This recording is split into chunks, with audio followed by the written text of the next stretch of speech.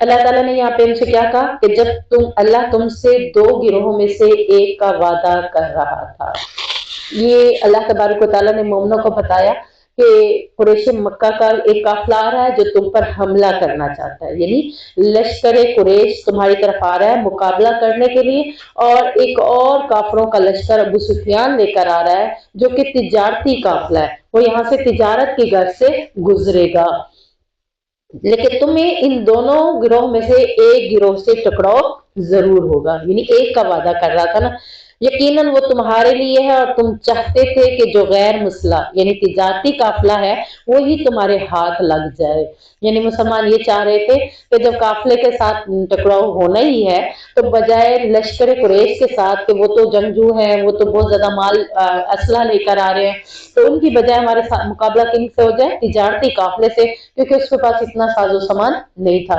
ابو سفیان کے بارے میں آتا ہے کہ وہ اپنا جب تجارتی قافلہ لے کر نکلا تھا تو اس نے گانے والی بھی ساتھ لی تھیں، ناچنے والی بھی ساتھ لی تھیں کہ جب ہم اپنا تجارت سے فارغ ہوں گے تو میلہ لگائیں گے، جشن منائیں گے، ناچیں گے، شراب پیئیں گے، رقص و سرود کی محفل، یعنی اس نے ایک بارات تیار کی تھی۔ اور یہ جو ہمارے ہاں کنسپٹ ہے نا بارات کا، تو یہ وہیں سے چلا آ رہا ہے، یعنی اسلام نے نکاح رکھا ہے، بارات کا لفظ کہاں سے آیا ہے کہ ابو سفیان نے ایک بارات تیار کی تھی جس میں ناچنے والے، گانے والے، شراب پلانے والے، زنا کروانے والے سارے لوگ تھے، تاکہ جب ہم تجارت سے فارغ ہوں گے تو اس کے بعد ہم وہیں پر جشن منائیں گے، میلہ منائیں گے، اور یہ ساری رنگ رلیاں ہم منائیں گے۔ تو یہ ساری رنگ رلیاں کن کی ہیں؟ کافروں کی ہے، مسلمانوں کے لیے اللہ نے یہ چیزیں نہیں رکھی۔ اب وہ چاہ رہے تھے کہ غیر مسلح ہمارے ہاتھ لگ جائے، اور اللہ کہتا ہے کہ اللہ کا ارادہ یہ تھا کہ وہ اپنے فرامین کے ساتھ حق کو ثابت کر دکھائے اور کافروں کی جڑ کاٹ دے، یعنی اللہ کی منشا کیا ہے؟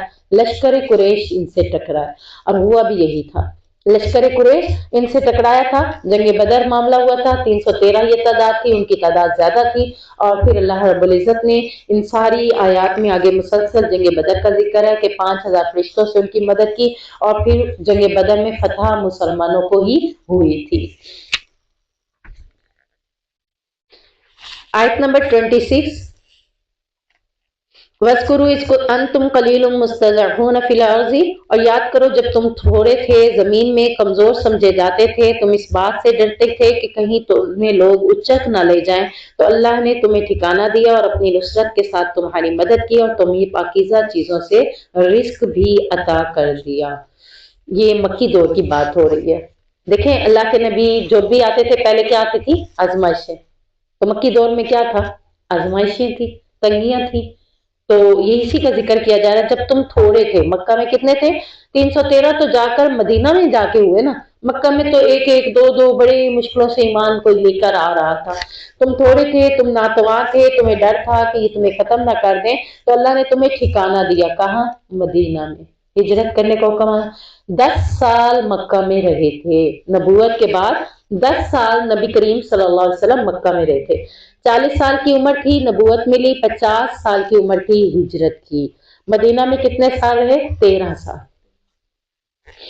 تو اللہ تعالیٰ نے کہا پھر تمہاری نصرت کی، تمہیں مدد دی، اور تمہیں پاکیزوں سے، مدینہ میں پاکیزہ چیزوں سے اللہ نے رزق بھی انہیں عطا کر دیا تھا۔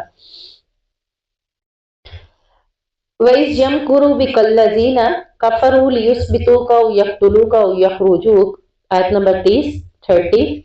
جب وہ لوگ جنہوں نے کفر کیا آپ کے بارے میں تدبیر کر رہے تھے تاکہ وہ آپ کو قید کر دیں یا آپ کو قتل کر دیں یا آپ کو مکہ سے نکال دیں۔